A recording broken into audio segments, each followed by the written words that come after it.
নিধুবাবু ছোট থেকেই ভগবান শ্রীকৃষ্ণের খুব বড় ভক্ত।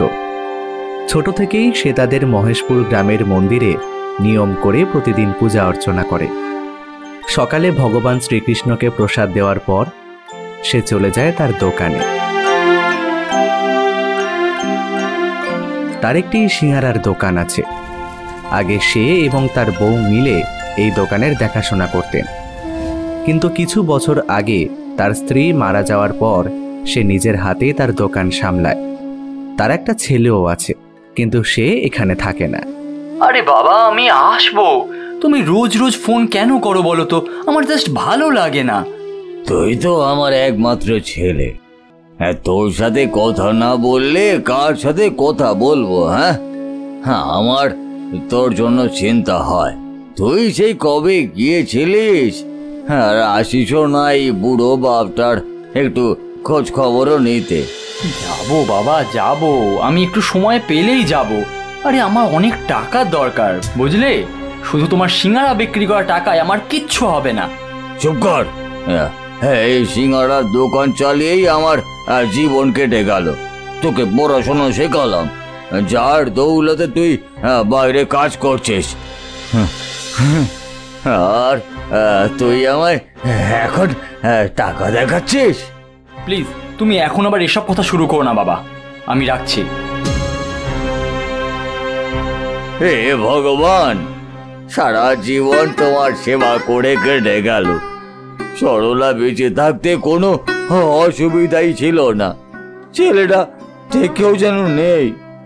অল্পতেই কত সুখে সংসার ছিল আমাদের, আর এখন তো আমার বেঁচে থাকাই মুশকিল হয়ে গেছে।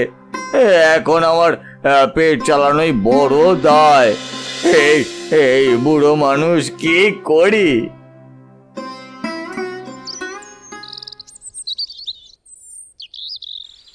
নিধুবাবু তার দোকান খুলেছেন, খরিদ্দারের অপেক্ষায় বসে রয়েছেন, আর মনে মনে ভগবান শ্রীকৃষ্ণর নাম করছেন। এমন সময় তার দোকানে আসে বছর 10-এর একটা বাচ্চা মেয়ে রাধিকা। আমাকে দুটো সিঙ্গারা দেবে গো, খুব খেতে ইচ্ছে করছে, আর খিদেও পেয়েছে।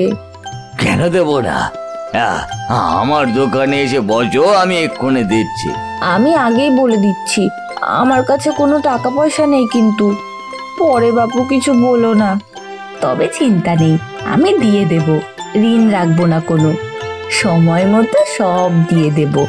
ওরে বাবা রে, পুরো পাকা বুড়ি! হ্যাঁ, আচ্ছা, তোমাকে টাকা দিতে হবে না, আমি তোমাকে এমনি খাওয়াচ্ছি। এই বুড়োর দোকানে এমনিতেই আর এখন আর কেউ আসে না, বুঝলে? তুমি বসো, আমি এক্ষুনি সিঙ্গাড়া দিচ্ছি।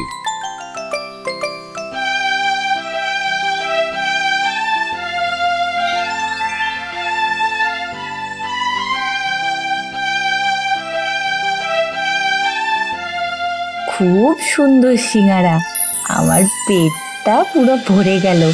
তোমাকে অনেক ধন্যবাদ। তোমার ভালো লেগেছে শুনেও শান্তি।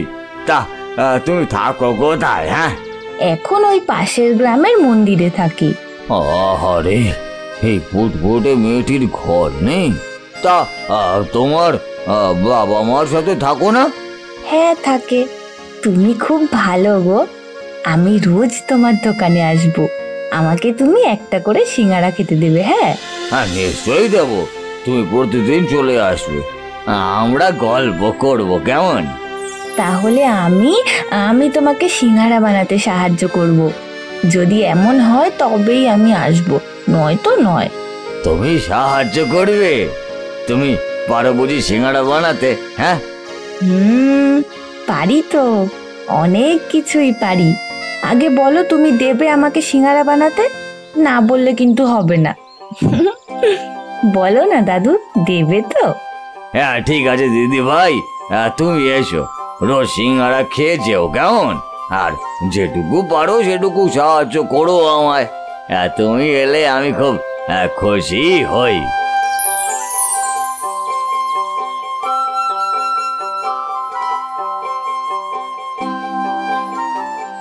পাগল মেয়ে একটা।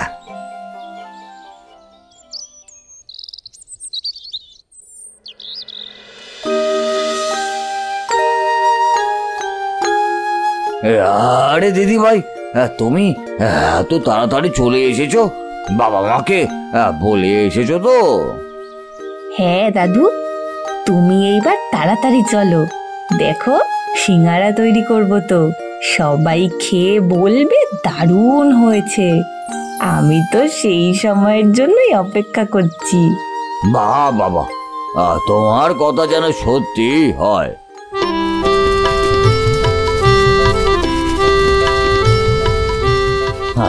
আজ তো সুন্দর সিঙ্গারার গন্ধ ছড়াচ্ছে, আমারই খেতে ইচ্ছা হচ্ছে যেন।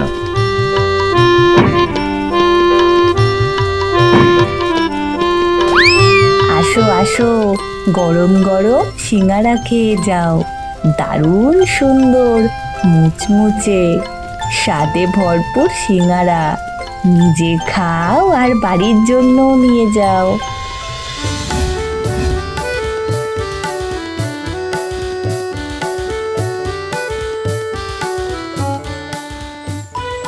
বাহ, আর দারুণ টেস্ট তো, সত্যি অসাধারণ। বাহ বাবা বাহ। নিধু বাবু, আর বহুদিন পর আপনার দোকানে এমন সিঙ্গারা খেলাম। হ্যাঁ, সত্যি বলতে এমন টেস্ট আমি আগে কোথাও পাইনি। দিন দিন তো আমাকে আরো 10টা দিন, বাড়ির জন্য নিয়ে যাই। ভগবান কি তাহলে আমার বনে মুখ তুলে তাকালো?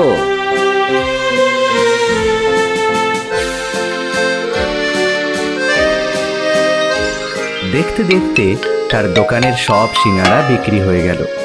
শেষ একখানা সিঙ্গারা ছিল। একজন এসে বলল, কই দাদা, সিঙ্গারা আছে নাকি? সবাই খেয়ে বলছে নাকি দারুণ হয়েছে। তা দাও তো দেখি, আমাকে গোটা দিয়ে দাও। ক্ষমা করবেন দাদা, আর যে নেই। ওই তো দুটো আছে। ক্ষমা করবেন দাদা, ওটা আমার দিদি ভাইয়ের জন্য, ওটার বিক্রি নেই। ও ঠিক আছে, তবে কাল সকাল সকাল আসবো কখন।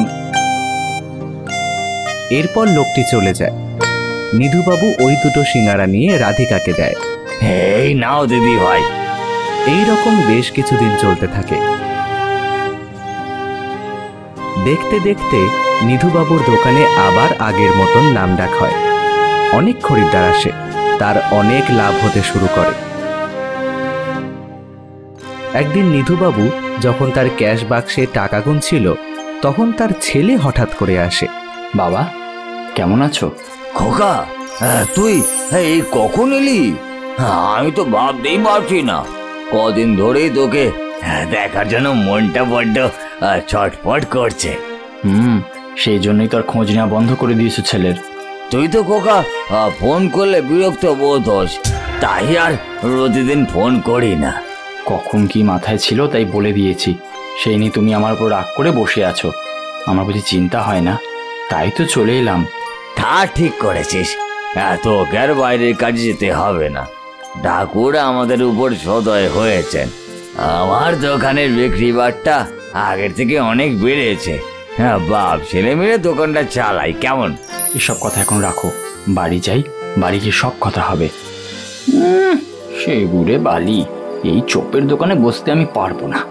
রক্তিম সেদিন ফোন করে বলল যে তোমার এখন অনেক টাকা পয়সা হয়েছে, সেগুলো হাতাতেই তো আমি এলাম।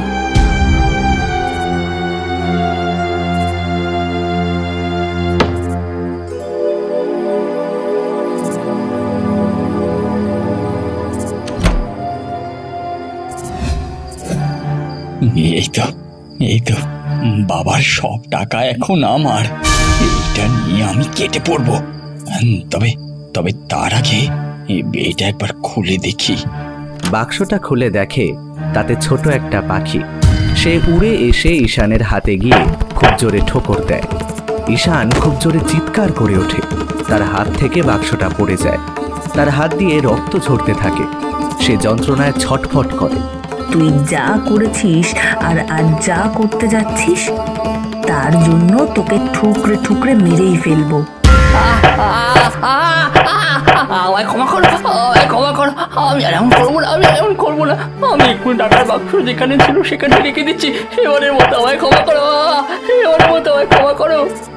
ক্ষমা আমার কাছে চাইতে হবে না, কাল সকালে বাবার কাছে চাইবি। এরপর ঈশান সেই পাখিটির কথা মতো বাক্সটাকে নিয়ে গিয়ে যেখানে ছিল সেখানেই রেখে দেয়।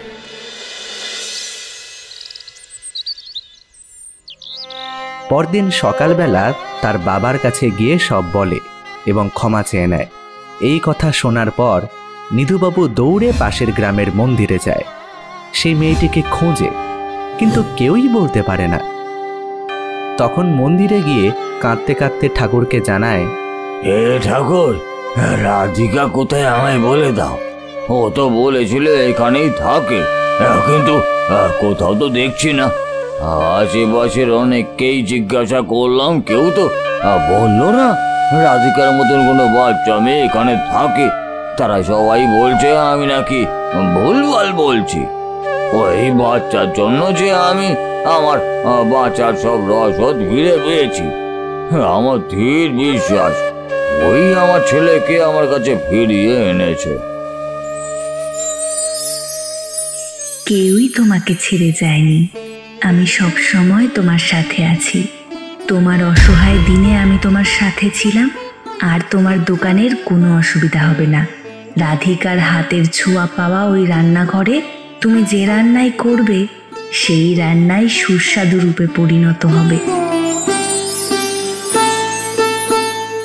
নিধুবাবু তো এসব শুনে অবাক হয়ে যায়। সে কাঁদতে কাঁদতে বলে, আমার এত ভাগ্য যে স্বয়ং রাধিকা আমার কাছে এসেছিল। আমি ধন্য ঠাকুর, আমি ধন্য ঠাকুর, আমার এ জীবন ধন্য হলো।